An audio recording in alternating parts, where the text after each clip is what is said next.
যত জগতের রং লালসার মধ্যে আবিষ্ট হবেন, তখন ততই ওই জগতের লালসা, কামনা, বাসনা উত্তরোত্তর বর্ধিত হবে। ফলে কি হবে?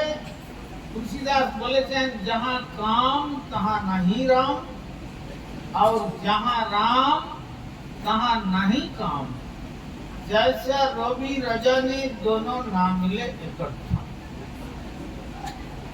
এখানে কামনার দুর্দমনীয় প্রবৃত্তি আমাকে পাগল করে দিচ্ছে, সেখানে বিশুদ্ধ নির্মল ভগবত ভক্তি বা পঞ্চম পুরুষার্থ কৃষ্ণ প্রেম, সে রাজ্যের অস্তিত্বই সেখানে খুঁজে পাওয়া যাবে না। এই জন্য বলেছেন, কাম অন্ধতম, প্রেম নির্মল ভাস্কর। অতএব কাম প্রেম বহুত অন্তর। জগতের মানুষ কামটাকেই প্রেম বলে মনে করে।